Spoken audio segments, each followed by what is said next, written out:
Apa itu jalur afirmasi? Jalur afirmasi memberikan kesempatan lebih besar bagi anak-anak dari keluarga tidak mampu untuk mengakses pendidikan bermutu dan disubsidi oleh pemerintah. Jalur afirmasi dibagi menjadi dua tahap, yaitu tahap 1 dan tahap 2. Selain itu, proses penerimaan jalur ini juga dibagi menjadi dua jenis berdasarkan jenjang pendidikan, yaitu SD dan jenjang SMP, SMA, dan SMK. Untuk rinciannya siapa-siapa yang diterima dalam jalur ini bisa dilihat di gambar berikut. Tapi yang menarik adalah bagaimana pola penerimaan peserta didik baru yang akan kita bahas dalam video ini.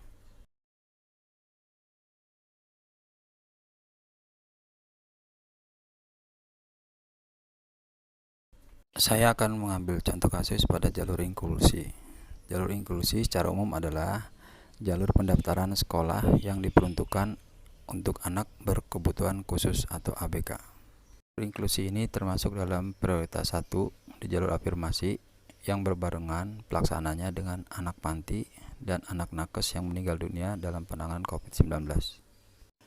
Adapun calon peserta didik baru yang menjadi prioritas kedua adalah pemegang KJP Plus, anak yang terdaftar dalam Data KS, anak pemegang Kartu Pekerja Jakarta atau KPJ, anak dari pengemudi mitra Transjakarta seperti Jaklingko, serta anak pemegang KJP Plus sekaligus penerima PIP untuk kelas 6 SD sampai 9 SMP.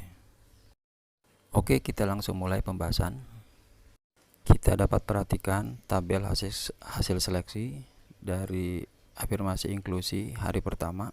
Dari gambar tersebut dapat kita simpulkan pola yang digunakan adalah zona wilayah prioritas, usia, pilihan sekolah, dan waktu mendaftar. Jika kita bertanya bagaimana perhitungan dengan zona prioritas, berdasarkan pasal 12 ayat 1 Peraturan Gubernur Nomor 32 Tahun 2021 menyatakan bahwa jalur zonasi ditentukan berdasarkan domisili calon peserta didik baru, yakni berdasarkan letak domisili berbasis kelurahan. Adapun pembagiannya, zona prioritas pertama didasarkan pada RT domisili calon peserta didik baru sama dengan RT lokasi sekolah. Zona prioritas kedua didasarkan pada RT domisili calon peserta didik baru berbatasan langsung atau bersinggungan dengan RT lokasi sekolah. Zona prioritas ketiga didasarkan pada kelurahan domisili calon peserta didik baru sama atau berdekatan dengan kelurahan sekolah yang dituju.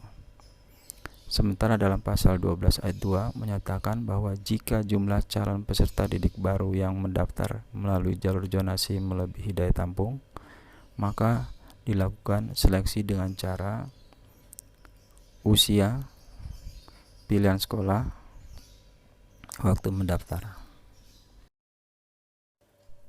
Pola seleksi ini menunjukkan bahwa jalur afirmasi sama polanya dengan jalur zonasi. Perhatikan di hasil seleksi jalur inklusi berikut ini.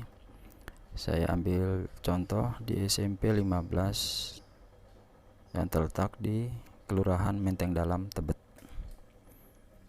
Jika kita perhatikan ada dua nama, urutan 1 dan 2 yang berada pada zona prioritas kedua.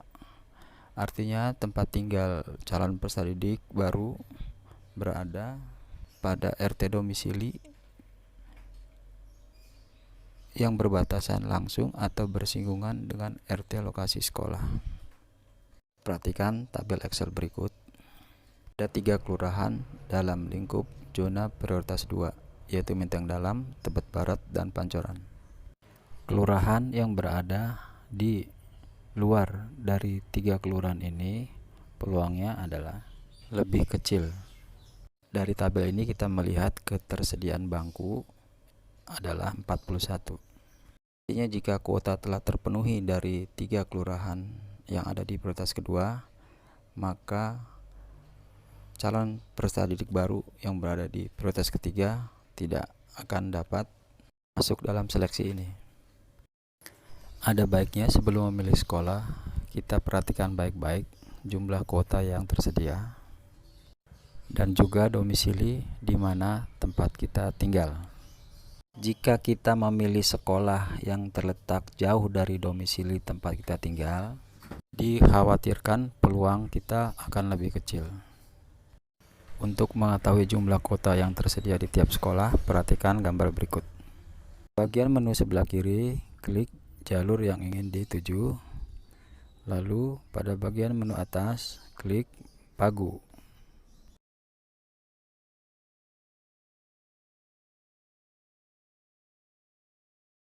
Ketik nama sekolah yang ingin dicari di kotak pencarian.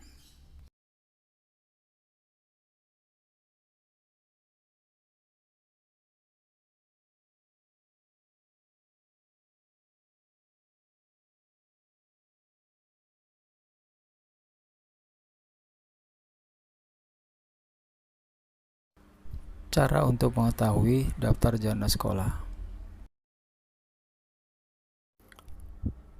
Pada menu sebelah kiri, klik jalur yang diinginkan. Pada menu bagian atas, klik aturan. Lalu klik link daftar zona sekolah.